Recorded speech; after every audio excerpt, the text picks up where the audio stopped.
in terms of IAS 12, we've got essentially two major documents that I need you to be aware of. One is this IAS 12 income taxes Word document. It includes our model disclosure, which you need to know off by heart. It also includes some examples of the journal entries that will assist us in accounting for our tax consequences. And it'll obviously have all the calculations that assist us in getting the right numbers in order to journalize whatever those tax consequences are. In addition to that, you also have IAS 12's slides. Now, the IAS 12 slides are really just the theory that assist us in working out the deferred tax. Okay, so we'll get to that when we do the deferred tax. First and foremost, what does income taxes consist of? It has two main parts. Income tax consists of both current tax effects as well as deferred tax effects. Now, before I take you any further, tell me again, what is a good word to replace deferred with in deferred tax? Future tax. Okay, so Kim, you already said that. We're not quite sure why, but we kind of just went with it. Assets represent what? We said assets are resources controlled by the entity, past event that results in future economic outflows. So what do they represent? Yeah, they represent the financial position, but what, the financial position at a point in time, what does it show us? Does it represent the past, or does a financial position represent the future? It has to be the future. Let's take a look at that quickly. The definition of an asset means it's going to result in future inflows. Cool? So basically we're saying it's future income. And a liability represents future outflows. So if each of those assets and liabilities are representing future income and future expenses, ladies and gents, what do we pay on income minus expenses? Oh, fascinating. So doesn't it make sense then that in line with representing these future, the future inflows and the future outflows, shouldn't we then account for the future tax that relates to those incomes and expenses in the future? And that's all deferred tax is. It's showing us the tax effects that we can expect based on the assets and liabilities that are in that statement of financial position at that point in time, because all that photograph of the SFP is representing the future. And out of those future incomes and future expenses, that's where the future explosives are going to be born, isn't it? Because each income and each expense, as it realizes in the future, will create that explosive for that specific year. Explosives, we don't build on them every year, do we? No, every year we reset it to zero by doing what? Taking everything in that explosive and giving it to retained earnings, basically the statement of changes in equity. So everything goes there. And then we start with a new one. So basically now, based on how the assets perform, next year's income is going to come from how those assets perform, isn't it? And the expenses are going to come from how the liabilities need to be settled. And lo and behold, we end up with our new explosive, and it has its own tax effects. Makes sense, eh? It's not that far-fetched at the end of the day. So tell me again, what drives future tax? Assets and liabilities. So we're going to calculate future tax based on all the assets and liabilities that have tax consequences from the SFP. So we're going to look at the SFP. Unfortunately, you're not going to get an SFP in the exam. You're going to have to go and find all those assets and liabilities out of each of the additional information sections. And then you're going to tell me what the future tax is of each of those assets and liabilities. I'm going to give you all the calculations, and I'm going to show you what the disclosure looks like. But as long as you're comfortable that deferred tax is future tax, because assets represent the future income and liabilities represent the future expenses. Sweet. Current tax has got one note. But that one note, ladies and gents, has two parts. Those two parts are referred to as the major components section, and the tax rate recon section.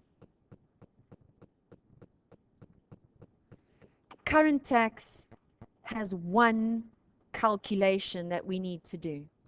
So when I look at this, I basically say, yes, it's one note, but it's essentially, it's two parts to a note and one calc. Deferred tax, on the other hand, has one note with no parts. So one note as opposed to two notes under current tax, and it has two calcs. Two notes, one calc, one note, two calcs. You got it? Fairly easy to remember. And now we're going to take a look at what those calcs and the notes look like. First note that I want to discuss with you is the income tax expense note. Now, based on this little thing that I just drew you here, a little diagram for instance, income tax consists of two components, correct?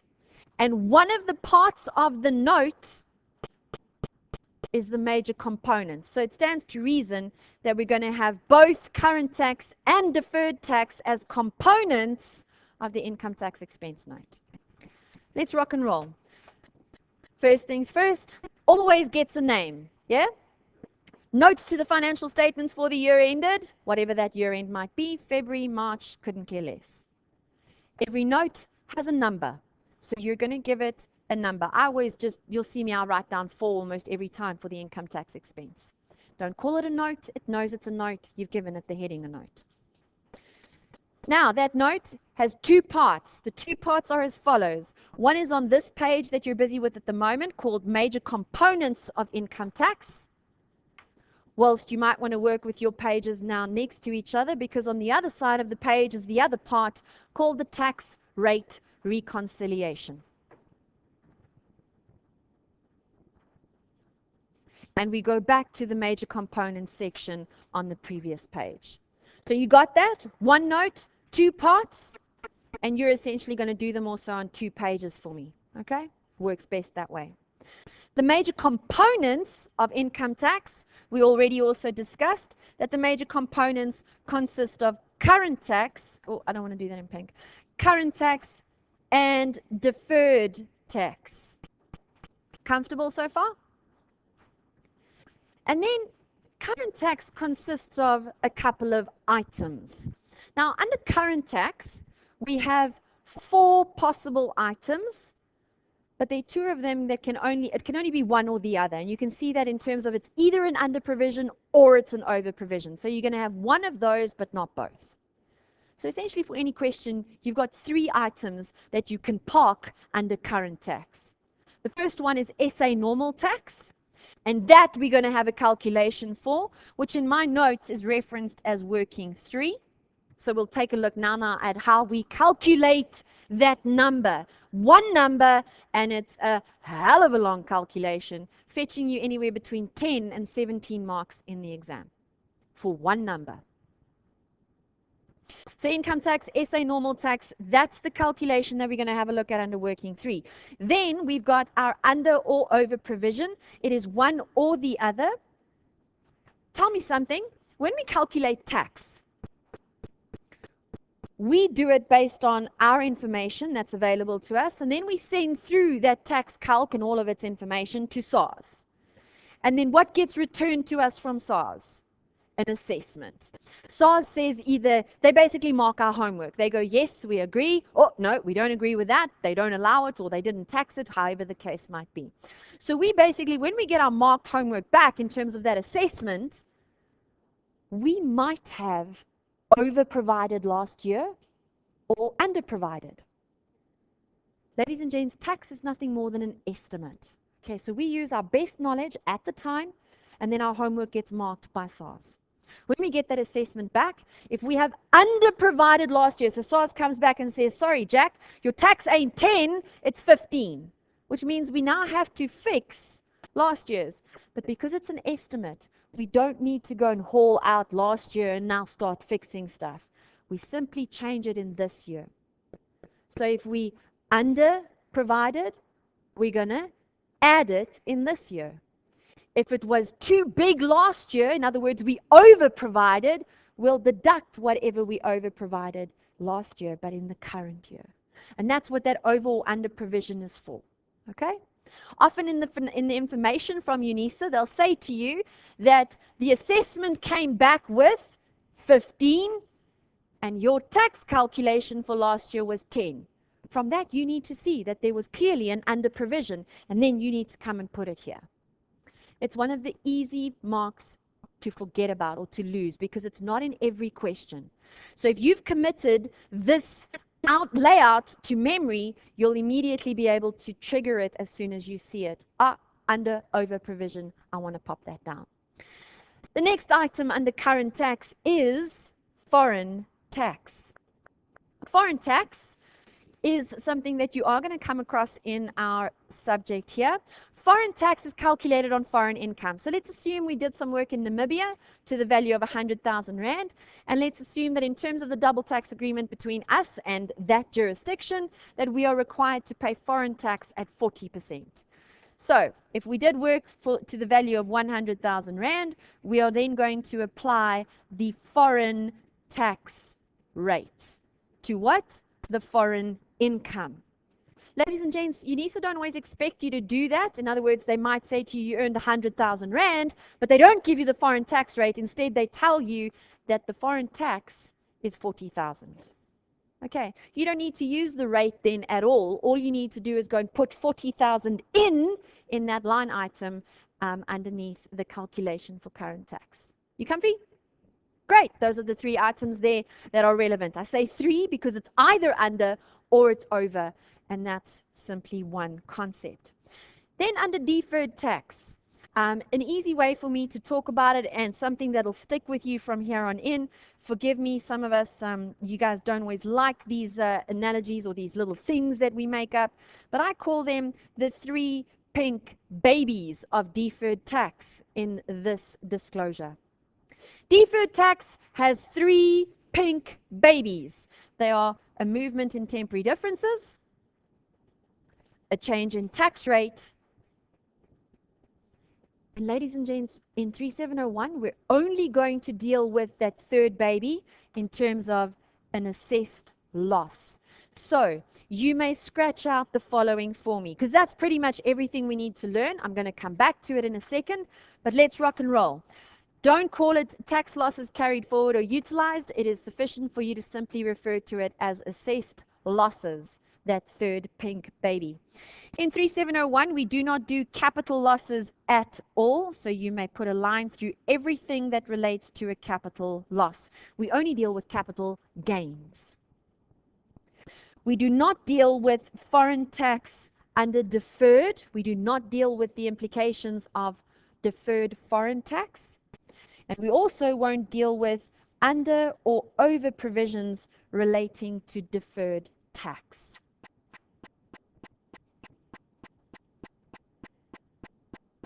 And because someone was very kind to us, we do not need to deal with anything that relates to tax in OCI or tax in equity. Which means there won't be a total line item at the bottom either.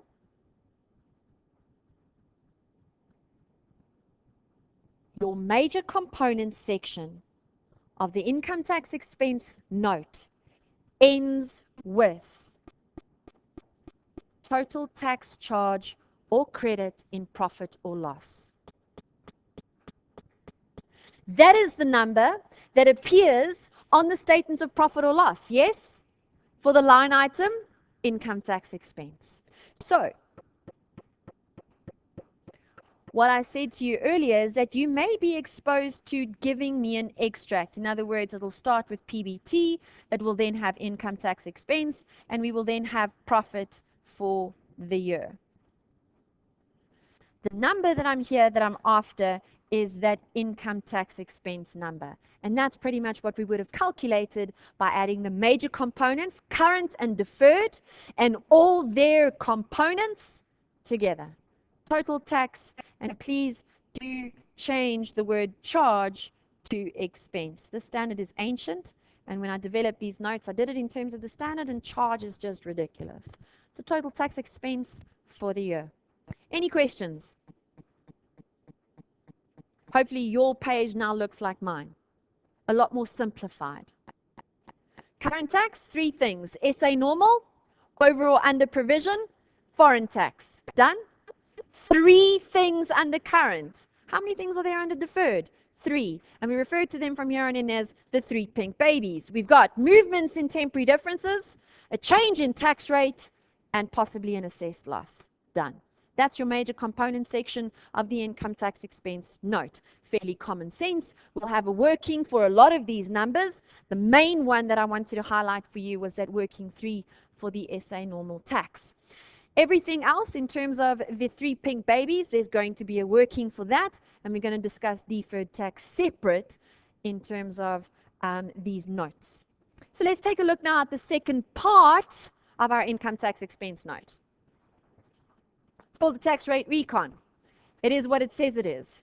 We're trying to reconcile the tax rate. From what to what? Well, in a perfect world, let's assume that we had PBT of 100. What should the income tax expense be in a perfect world? 28. i.e. PBT multiplied by the 28% tax rate, resulting in profit for the year of 72. Lovely. Does that happen? No. Why? Any of you ever seen the IFRS books, the green books that our CTA students are carrying around like doorstops? Yeah? They're small, they're green, they're fat. Ever seen the Income Tax Act, the income tax legislation? I mean, despite the fact that the words in it are different, it looks different. It's big, changes in color every year. It's called the Income Tax Act. This one's called IFRS. Okay, so the rules that we follow in IFRS are X, and SARS gives us a whole different set of rules. So when we're calculating tax, SARS is going to go nah to your IFRS rules, and they're going to say, how about you put these in instead? One of the main differences is with an asset. What do we do with an asset? And what does SARS do? Oh, these things are different, hey? Because we do it in terms of inference over the useful life down to the residual value, and SARS just says, well, it's either over a certain period of time, so 5 years, and others 20, 20, 20, 20, 20. Perhaps it's the Section 12C allowance, or 40, 20, 20, 20. But, you know, different assets get different allowance, and they really just complicate the entire thing.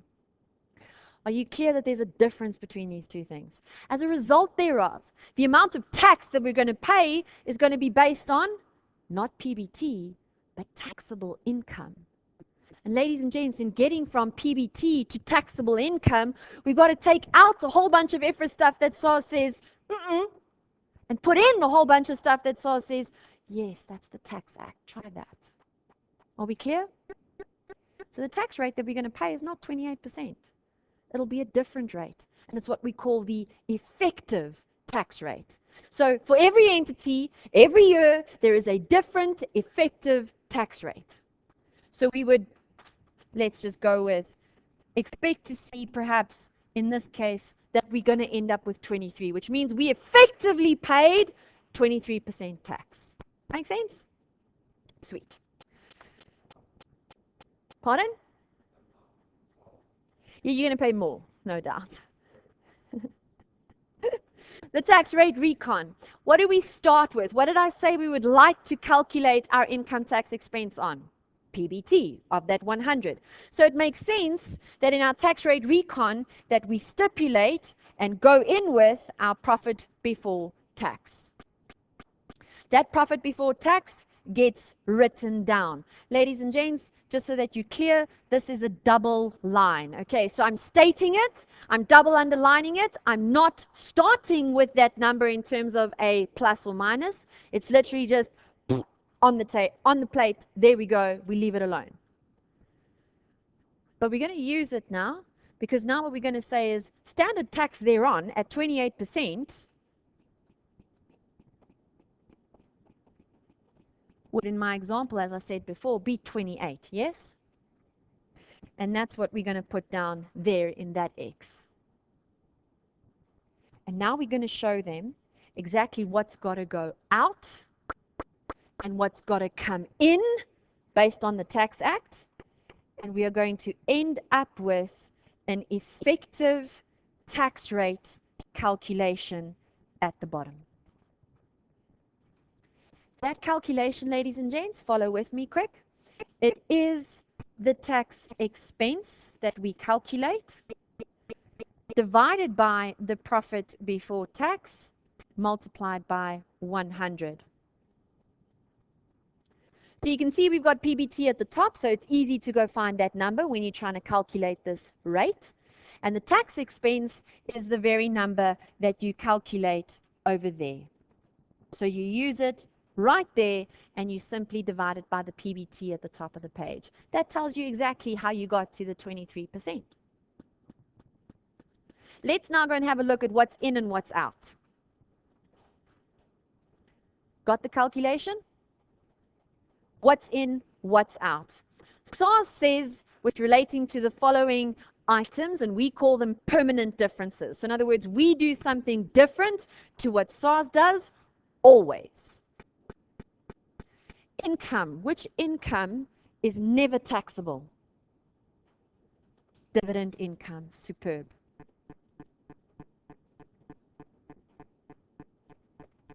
Now you can appreciate that we started with profit before tax, but we started with the tax thereon, yes?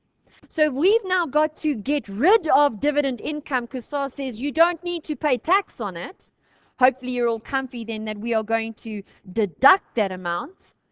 But isn't it the tax thereon? Because we're busy with the tax rate recon, aren't we? So if we've got 10,000 dividend income, we're going to have 10,000 multiplied by 28%. Why? Because that is already included in the tax just above here. That's what we've done. And SARS is saying, no, you don't need to pay that tax. That 28% on that income, take it out. So we take it out. There's a variety of different non-taxable incomes, but as we evolve, you can go and prepare your own laundry list, okay? There are not a lot that we come across in 3701, so it's pointless for me to go and pre-prepare that laundry list. As we do examples, you keep this guy updated with what you've come across. I assure you that one of them that you may very well see soon enough is a government grant incentive. And they tell you in the question that it is not taxable, which means you need to put it there under the non-taxable income and obviously take out any tax effects that you've calculated thereon. All right. Expenses that SARS says, Go.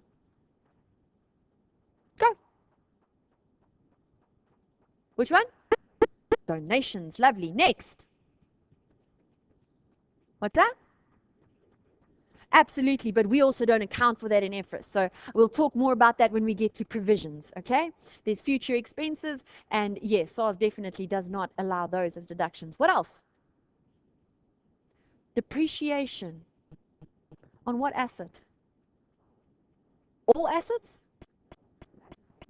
No. Depreciation, we depreciate. What does SARS give us? Wear and tear. So is it a permanent difference? Or do we just temporarily differ in what we're doing? Temporarily. So under the permanent differences, a non-deductible expense forever and always is not depreciation. Okay, depreciation will appear here under, somewhere else in the calculations relating to movements in temporary differences. Why? Because we temporarily differ, and that will move as we go on with the use of that asset. We'll talk about that later. What other items SARS will never let you get as a deduction? What's that? Fines and penalties. Nice. We said fines and penalties. I mean, if you've broken the law, SARS isn't going to reward you with a deduction. And they love themselves some penalties on late payments of VAT and all of that kind of stuff. You've got to give me the entire line item, okay? There could also be some interest on late payment, and that would also be a no-no. But normal interest, a normal interest expense, SARS allows it as a deduction, so don't get confused. Anything else you want to put here? Pardon?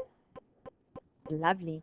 Most of the time, legal fees is a no-no because legal fees are incurred based on capital expenditure, and that SARS will not allow as a deduction in the production of income.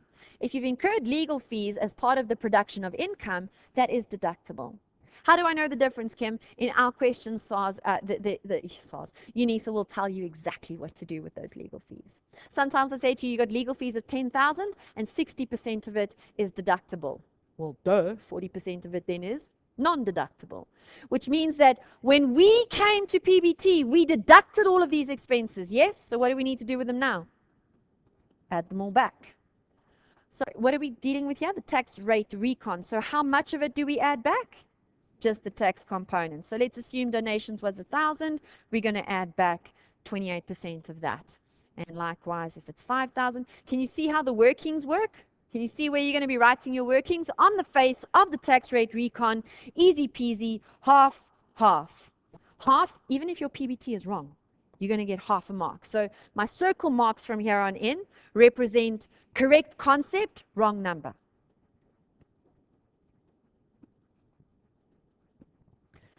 They ask you the tax rate recon. Hallelujah. It's a mark festival. And you're going to pass this guy with flying colors. Just basic concepts. Let's continue though. Under the next section, we've got under or over provisions. We need to show those in the tax rate recon. Please note, bless you, that we do not need to be concerned with the deferred component, only current. Have you seen those numbers before somewhere? Under or over. Have you seen that line item somewhere? Yes. The previous page. Ladies and gents, the number that you're going to write down here for me is going to be exactly the same. Exactly the same as one of these. So if it was an over provision, the exact same number, exact same sign gets put under the tax rate recon. It does not get further taxed. Exact number, exact sign. Because, ladies and gents, that under or over provision is already at a taxable amount. So don't go and tax it again by 28%. Exact number, exact sign, and you pop it down under the tax rate recon. Foreign tax. Foreign income is included in PBT, yes? And we just said PBT times 28% is our starting point, yes? Do you pay foreign income, do you pay tax on foreign income at the SA rate? No. Okay. So we're going to take it out, whatever that foreign income was, and let's just assume it's my same calculation as I said before. 100,000 foreign income earned in Namibia times 28%. Sack, take it out. Deduct. What do we pay? What do we pay on foreign income? Foreign tax. At the foreign tax rate. So then we're going to bring it in at the foreign rate, i.e. 100,000, assuming it's 40%, like I said earlier. Incoming, 40,000. Outgoing, 28,000. Difference, 12,000. In or out? In. Make sense? Awesome. A change in tax rate. You've seen it before, yes? For shizzle.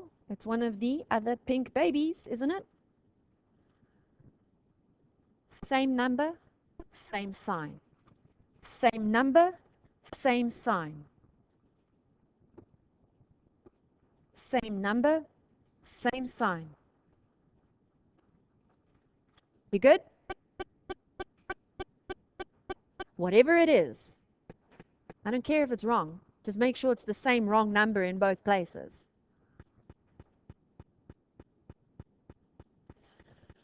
Don't be too concerned at change in income tax rate relating to both the CGT and the normal. In our questions, what we've seen is academically, they test you that you understand a change in tax rate. So normally we'll get a 29 turning into a 28.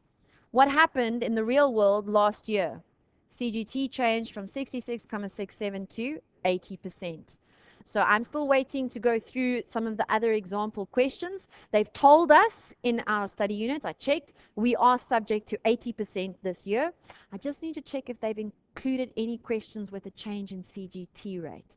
We haven't ever seen that at 3701, but obviously because it's prevalent now, I mean, we've had 66.67 for a very long time since they changed it from 50. So we're going to just have a look at that. So I'd rather not scratch it out at this point.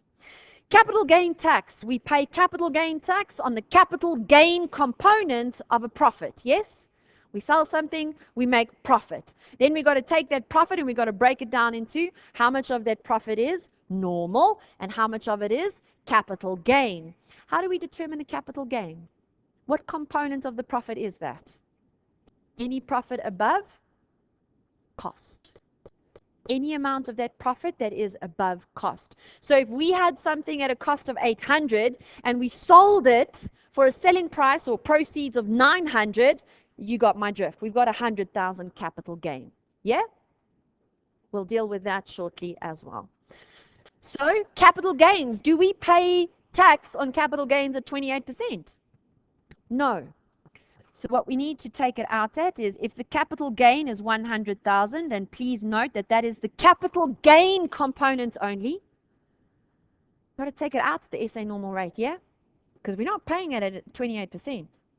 Nah, SARS says no, no. What are we going to pay on that 100,000? The inclusion rate only. So first, you tell me that you are including it at 80%, and then you multiply that 80% by 28%. Groovy movies? Yes? Good.